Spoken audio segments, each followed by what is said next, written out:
बता देता हूँ, मैं सुमित का बेस्ट फ्रेंड हूँ। जो भी चीज़ें होती हैं सुमित के साथ वो लगभग 90% मुझे पता होती हैं।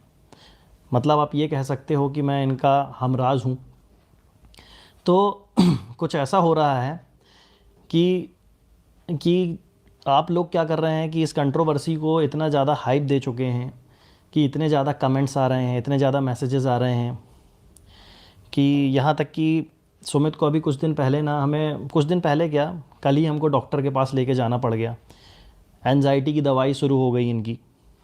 और भी बहुत सारी चीज़ें हैं, जैसे मम्मी की तबीयत बिगड़ जाना, भाई को भी, भाई बाहर, मतलब ऐसा हो रहा कि सुमित की फैमिली जो है घर से बाहर निकलना ही बंद कर चुकी है। तो इनको मुझे बाहर लेके आना पड़ता है कुछ अच्छा है कि अब समझ पाएँ कुछ। तो मैं तो बस अभी फ़िलहाल तो यही सोच रहे हैं कि जो भी चीज़ चल रही है वो एक बार पहले उसको पहले तो रोकें। हाँ, बस हम लोग ये मतलब रोकें, क्योंकि अगर ये चीज़ बढ़ती जाएगी तो ये कैसी है, जंगल की आग की तरह फैलेगी, फिर वो प्रॉब्लम बढ़ेगी। तो प्रॉब्लम को पहले रोको, फिर उसका सॉल्यूशन निकालो, फिर बात आगे कुछ की जाए। अभी से कुछ भी करेंगे, अभी वहाँ हमारे यहाँ देखो भाई, सीधी सी बात है, सभी एजेड लोग हैं घर पे। कोई बीपी का पेशेंट है, कोई शुगर पेशेंट, तो कहीं किसी का बीपी बढ़ रहा है, किसी का शुगर बढ़ रही है। तो सारे सारे लोग फेस कर रहे हैं ना चीज़ें। अब वो बोल भी नहीं पा रहे हैं, कुछ कर भी नहीं पा रहे हैं, तो वो समझ ही नहीं, एक्चुअली समझ ही नहीं आ रहा कि किसको बोलें किसको नहीं बोलें। और जब भी अपना ये मोबाइल खोलते हैं, चीज़ें देखते हैं, तो हर दिन एक नई चीज़ बाहर आ अब जाती है। जैसे इंटरनेट पे कुछ बातें ऐसी फैली हुई हैं, कई लोग तो ये भी बोल रहे हैं कि भाई चलो सचिन भाई सही हैं, कई लोग बोल रहे हैं कि नेहा बहन सही है।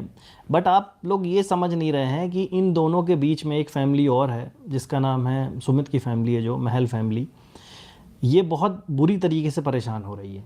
अगर आप सचिन को बुरा बोलते हैं तो भी नेहा का नाम आ जाता है, और नेहा को बुरा बोलते हैं तो सचिन का नाम आ जाता है।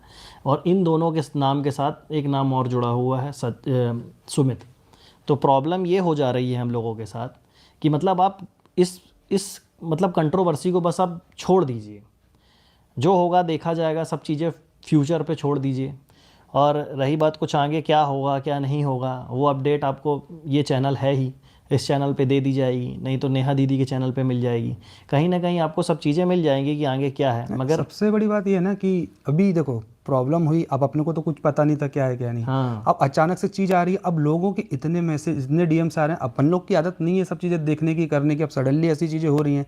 वहाँ फैमिली वाले भी परेशान है, छोटी बहन भी करती सही है अपना बात है। ब्लॉगिंग वगैरह, तो उनके पास भी जा रहे हैं। तो मतलब एटलीस्ट कुछ नहीं कर सकते तो कम से कम उनको तो ना घसीटा जाए इस सारी चीज़ में। जो चल रहा है मामला वो पहले मतलब क्लियर करें। कहने का मतलब ये कि अभी तक ये, मतलब हम लोग बहुत स्ट्रांग थे, अभी तक बहुत स्ट्रॉन्ग तरीके से सुमित ने भी आप लोगों के सामने प्रेजेंट किया है, अपने आप को आपा नहीं खोया, कुछ भी ऐसी चीज़ नहीं करी कि जिसके कारण कोई तूल पकड़ी जाए, कभी सिर्फ शांत ही रहा वो। यहाँ तक कि आप लोगों ने इतना ट्रोल कर डाला, बेरोजगार ये वो सब कुछ बोल दिया, जबकि ऐसा कुछ है नहीं। वो आगे कभी फ्यूचर में आपको बताने का मौका मिलेगा, हम लोगों को तो रहने बताएंगे। दे, आज ये चलता। सब चीज़ें नहीं है बोलने की। तो इतना ट्रोल करने के बाद भी जो इंसान सीधा बैठा हुआ है, शांत है, आप लोगों के सामने ठीक ठाक इमेज बनी हुई है, तो मतलब, तो अब बोलने का कुछ बनता नहीं है। अब आज की वीडियो बनाने का उद्देश्य ये नहीं है हम लोगों का कि हम लोग लाइमलाइट में आ जाएं या कुछ भी है, बट क्या है, इतने मैसेजेस आ रहे हैं कि दिन भर में सुमित से अगर कॉल करना होता है तो सुमित के यहाँ से कांटेक्ट ही नहीं हो रहा है, इनकी मम्मी का फ़ोन बंद रहता है, भाई इनके। और इन सब चीज़ों को सही करने की, मगर इन सब बातों का कुछ मतलब नहीं है। क्या है कि आप लोगों ने इतना ट्रोल कर दिया,